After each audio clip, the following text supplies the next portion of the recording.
Pero más allá de eso, dije, bueno, pero eso también, para hacer un programa semanal, todos van a andar por ahí. ¿Qué quedó de la ley base, el paquete fiscal? Mientras tanto están sucediendo otras cuestiones que tienen que ver con lo económico. Hablábamos recién de, bueno, el dato de inflación, del 4 y piquito de esta semana, de la guitita que parece que le larga el Fondo Monetario Internacional a Toto Caputo, de la fortaleza que puede tener la administración después de lo sucedido en el Senado. Y dije, bueno, voy a tratar de hablar con un economista. Uh-huh. Y en esa búsqueda, qué mejor que hablar con un economista que ya hace más de una vez que habló con nosotros. Él se llama Ernesto Matos, es un economista de la UBA, es director del Instituto de Estudios para el Desarrollo Productivo y la Innovación de la Universidad Nacional de José C. Paz, y es doctor en Ciencias Económicas por la UNLAM. Así que, Ernesto, buen día. Marcelo Aymar te saluda. ¿Preparado para hablar de economía? Sí, Marcelo, doctorando Marcelo todavía. Bueno. Pero sí, listo para conversar sobre esto. Ya te estuve escuchando ahí sobre el tema China. Sí, bueno, cuánta sabiduría, ¿no?, de los chinos. Pero si yo voy a hacerte una pregunta por la contraria para comenzar esta conversación. Yo soy un militante acérrimo de La Libertad Avanza, creo firmemente en lo que está haciendo Javier Milei, y esta semana ando diciéndole a la gente que durante estos meses me decía, esto no va, esto no funciona, esto no. Mirá cómo desgasta, mirá las cosas que dice.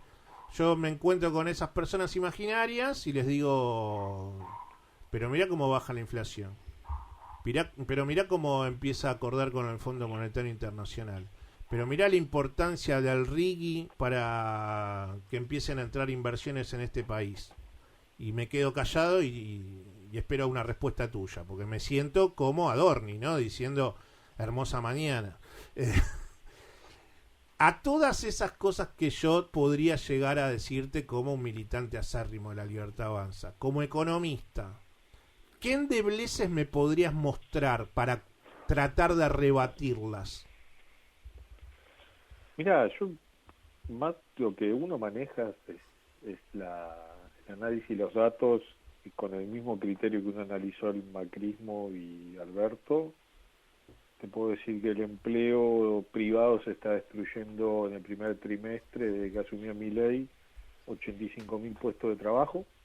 No estoy hablando de la casta, estoy hablando del sector privado propiamente dicho, concentrado en el sector de la construcción, donde lo vimos esta semana a Waze decir que, bueno, se peligran 100.000 puestos de trabajo solamente en la construcción. O sea, 44.000 en el sector privado ya se perdieron en marzo. Imagínate que el dato de abril va a dar más. Hay que ver cuánto de eso tiene que ver con la obra pública. Y a eso hay que sumarle que los salarios, para tener un parámetro, siempre hay escenario bueno, escenario peor. El peor escenario, que es el salario no registrado, o sea, el monotributista, el changarín, digamos, el que no está en relación de dependencia, aumentó un 130% su sueldo, creo que marzo es el último dato, y la inflación en marzo fue más o menos de 286. O sea, está 150 puntos abajo. Sí. Vos me decís, ¿bajó? Yo te digo que sí, bajó de 289 abril a 276. Ahora, el salario, ¿cuánto va a aumentar el mes de abril? Ponele que ese salario no registrado aumente a 150. Comparado contra su año anterior, digo, comparado siempre con el gobierno anterior. Sí. Bueno, va a estar 130 puntos abajo. ¿Eso es bueno? Y no, porque no está recuperando salario. Entonces, en ese contexto tenés dos datos que te muestran que la inflación mensual se empezó a desacelerar, pero la interanual, que es la que discute paritaria, sigue muy alta, y es la que te demuestra que el ancla del ajuste son justamente los salarios, digamos, ¿no? Y Ernesto, ¿y cómo considerás que en los próximos meses, estoy hablando de 2-3 meses, ahora nada, ya está empezando a suceder en en las pymes grandes, en algunos restaurantes que tienen un lugar amplio, en otro tipo de industrias. ¿Cómo ves estos 2-3 meses con lo que termina siendo como una especie de espada de Damocles del gobierno? Porque todos están ahora como en el juego de, bueno, Caputo el mes que viene va a decirme que la inflación en vez de 4, ¿cuánto fue? 4,2 fue que cerró. 4, sí, 4,2. Bueno, me va a decir que es 3,8. Bueno, yo siento que desde La Libertad Avanza hay como una intencionalidad de, bueno, a ver, cada mes ahora vamos a festejar un décimo que me baja el INDEC y que dice que hay menos inflación en la Argentina. Y por otro lado, lo que yo te decía es estos 2-3 meses próximos con suba de tarifa de gas, suba de tarifa de luz, suba de telefonía móvil. Y lo que está sucediendo que en los alimentos ya esta baja que estaba sucediendo en los últimos meses deja o se ha frenado o empieza a tener pequeñas alzas. ¿Cómo pensás que va a tratar desde economía, desde el discurso del presidente Milei, a manejar esos dos hemisferios que yo veo que van a terminar chocándose, porque las tarifas están empezando a llegar con una fuerte alza y todos los otros ejemplos que te decía? Sí, el agua, por ejemplo, en algunos casos pasó de 7.000 a 25.000, el gas pasó a 50.000, la electricidad a 40.000. Mientras vos tengas estos salarios, como te lo describía, por la baja, el ajuste sigue siendo sobre los salarios. O sea, que reinvertir en vaca muerta lo están haciendo las empresas con el salario de los trabajadores, no con mayor inversión. Entonces, eso es lo que está proponiendo el gobierno. Mientras no gasta plata y lo muestra como un logro. Entonces, digo, a este contexto se podía hacer esto, pero con este costo social. Claro. Yo no comparto la idea de muchos, no, bueno, si, como dijo Rubinstein, y parece que ahora todos los Econ chanta, como dice Zayat, dicen, no, hubiéramos hecho lo mismo, pero de otra manera. No, yo no hubiera hecho esto, bajo ningún punto de vista, digamos. Ajustar salario, planificar la miseria de millones de argentinos para que me dé un equilibrio fiscal, me parece que ahí es donde uno tiene que analizar bien la herramienta, porque como decís vos, falta el aumento de combustible. Los peajes, pasás por el oeste, está a 6.000 pesos el peaje. Sí. La provincia lo mantiene en 600, 1.000 pesos, pero no te sube de ahí. Bueno, y después un detalle que me pasó ayer. Yo compro siempre una misma marca de alfajor en un kiosco en Valvanera, cerca del lugar donde laburo, donde doy clase. 1.300 pesos. Ayer me compré el mismo alfajor en Carabobo y Rivadavia, en un kiosquito que está por ahí. 850 pesos.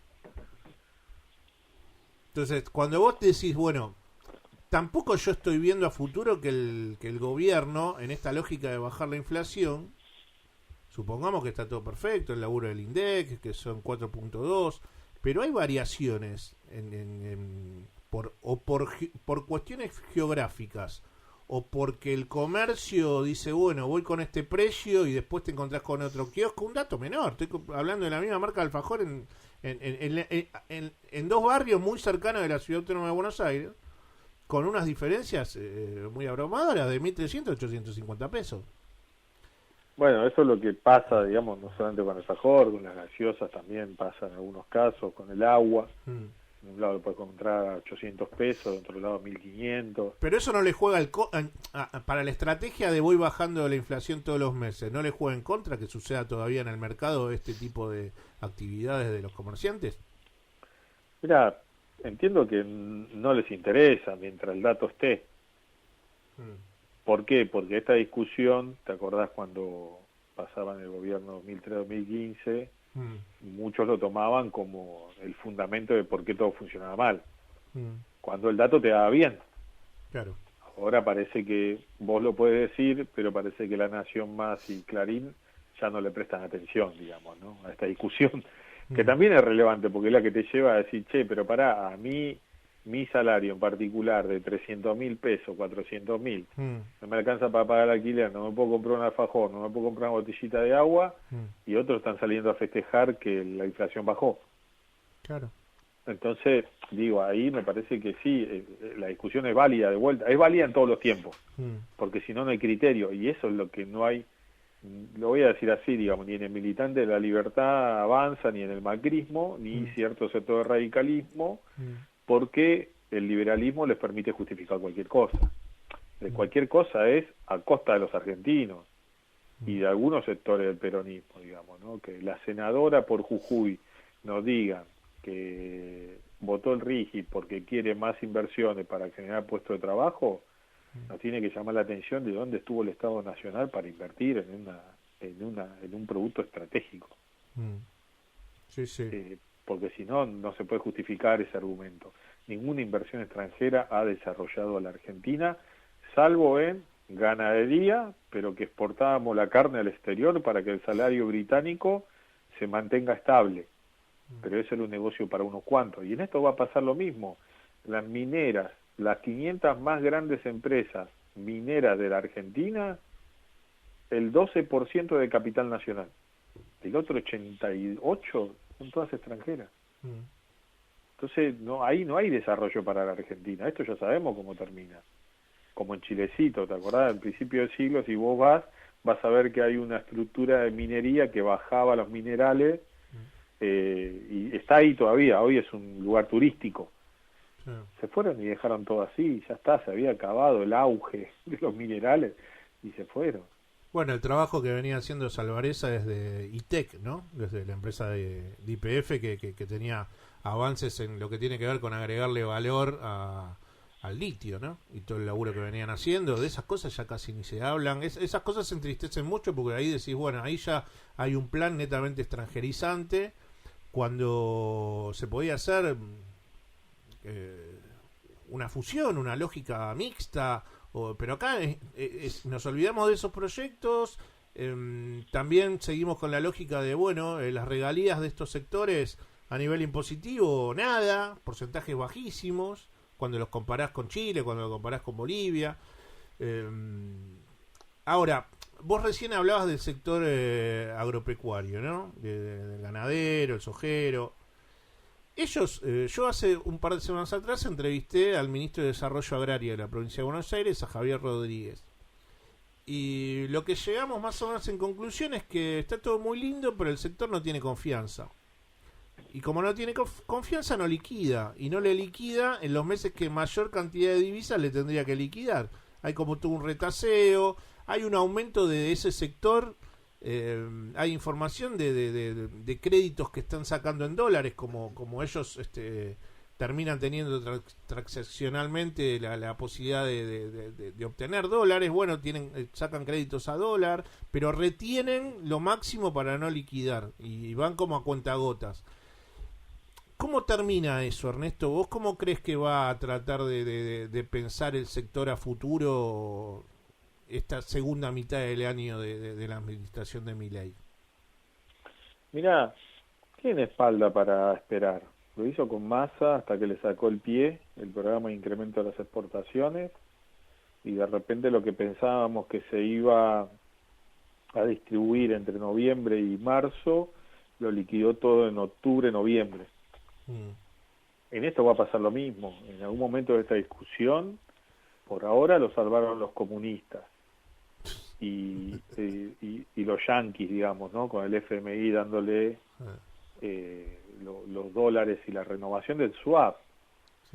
Ojo con eso, porque hay que ver qué es lo que le va a pedir Xi Jinping allá, porque no nos olvidemos que mucho de este swap era para comprarle a China. No es para ir a comprarle a Estados Unidos, Bueno, me parece que ahí va a tener tal vez que ver mucho la cuestión de las represas, ¿no? De las represas de la Patagonia, ¿no? La Zepernik. Todo eso está parado y los chinos ya pusieron plata ahí. Bueno, hay que ver eso, digamos, ¿no? ¿Qué es lo que le piden? Los chinos, digo, acá yo vuelvo a retomar, porque esto va a salir mañana en una nota que escribimos en Ámbito, esto no es personal, esto es política, y esto es política exterior. Los gringos lo saben muy bien, los europeos lo saben muy bien, los chinos lo aprendieron muy bien. No se iban a ofender porque alguien les diga comunista, zurdo. No, para ellos no pasa el problema. El plan quinquenal de China está trazado a través de las energías renovables, básicamente litio. El plan de Estados Unidos de transición energética es más o menos lo mismo, está basada en las mismas directivas, solamente que con mayor inversión en la economía norteamericana y asegurándose los insumos. Nosotros estamos en el medio. Claro. Ese es el gran dilema que hoy tiene Milei, digamos. Se va a tener que empezar a callar la boca o va a poder seguir diciendo lo mismo porque el otro lado no llega a ese tipo de ofensa. No van a responder de la misma manera que uno espera que responda. Por eso, emociones cero. Esto no, por eso digo, no tiene nada que ver con sentimientos, ¿no? Esto es la política exterior que tiene China trazada, así que cuando nos levantemos el día de mañana va a estar ocupando Taiwán. Y no nos va a parecer raro, digamos, ¿no? Es más de 5 países en la región dejaron de tener vínculos con Taiwán cuando los tenían. Entonces, digo, hay que tener, digamos, un poco de paciencia con los chinos, pero se abre otra discusión. ¿Vamos a hacer una colonia británica, estadounidense, ahora China? ¿O vamos a optar la discusión sobre el camino por la liberación nacional a través de nuestro sistema productivo, científico, tecnológico que tiene que coordinar un gobierno?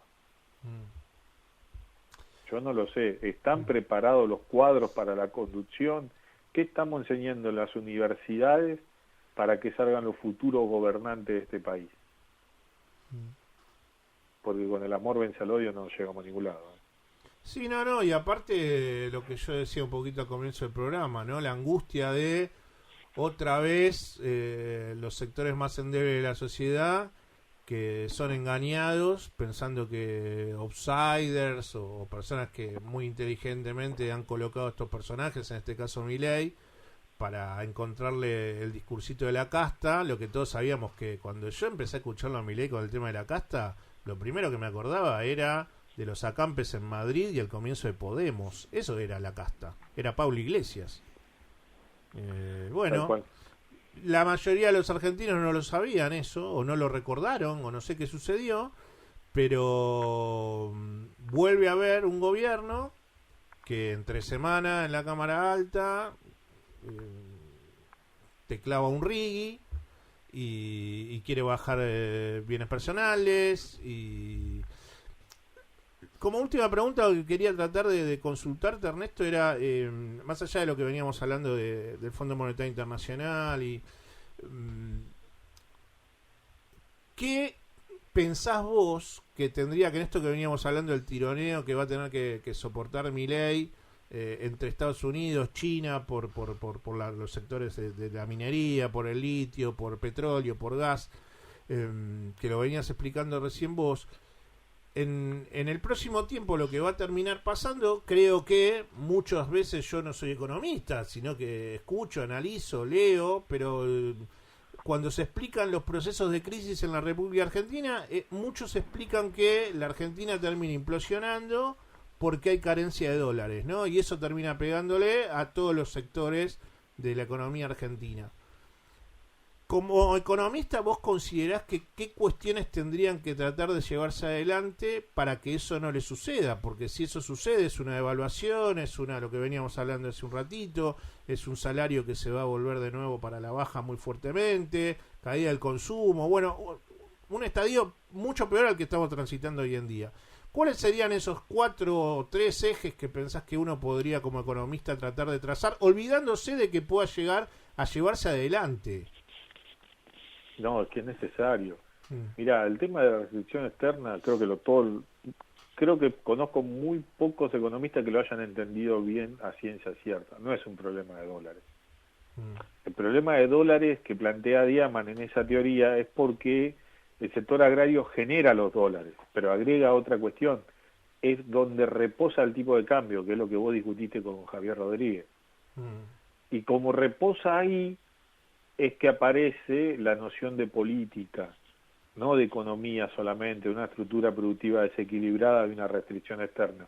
sino quien hace la política. Son estos sectores agrarios, financieros, industriales vinculados al comercio exterior, que definen la política en la Argentina de devaluaciones, y sí. Ahora, ¿cómo resolvés eso? Y en términos industriales es ir, digamos, construyendo un discurso y instituciones que te permitan articular todo tu sistema universitario de ciencia y tecnología con lo que necesita el sector productivo para desarrollarse. ¿Por qué? Porque vos no puede ser que tengas que, en salud, por ejemplo, muchos de los productos de salud son importados. Y uno habla con los médicos, con la gente que está dando clases sobre esto, y te dice, mirá, esta camilla se podría hacer con productos reciclados. ¿Y por qué no compramos esos productos reciclados? Porque nadie lo quiere fabricar. ¿Y por qué no lo fabrican? Porque nadie se le ocurrió todavía. Entonces, podés ir por sector, por producto, ir sustituyendo. ¿Vas a sustituir todo? Y no. Va a llegar un punto a que no vas a poder sustituir todo. Pero por lo menos has podido avanzar en descontar dólares de esa problemática de restricción externa. Porque si nos quedamos solamente con la idea de que el problema son los dólares, no te estoy dando ninguna solución, y me parece que es corta encima de respuesta. Sí, sí. Y después la política exterior argentina, que tiene que ser mirada en un enfoque de integración a Sudamérica. Está claro que Trinidad y Tobago no fabrica todo, está claro que Nicaragua no fabrica todo, que Venezuela ni Ecuador fabrican todo. Nosotros fabricamos alimentos y tenemos tecnología. Junto a Brasil deberíamos ser los países que desarrollan en la región, porque viste que la Unión Europea tiene un comercio, intracomercio muy fuerte, y nosotros lo tenemos un comercio muy para afuera. Claro. Bueno, ahí tenemos, y mira, y te tiro el último dato que ayer me lo decía un exfuncionario de Desarrollo Social. Tenés 12 millones de personas registradas entre público, privado, monotributo y todo lo demás, y tu población económicamente activa es de 22 millones. Decime qué hacemos con esos 10 millones de personas. Decime si no hay mercado. Decime si no hay gente para poner a hacer algo. Porque un proceso de sustitución e importaciones no requiere solamente de gente que esté en un laboratorio, sino de lo manual, digamos, ¿no? Claro. Del quehacer. Bueno, sí, sí. Tener 10 millones de personas que puedes incluir en todo esto. Bueno, Ernesto, te mando un abrazo y gracias, como siempre. No, bueno, no hay por qué. Un saludo a todos. Dale, buen fin de semana. Quien está hablando con nosotros era Ernesto Matos. Ernesto Matos ya hace muchos años lo conozco y ha sido un placer poder conversar con él, analizar de política.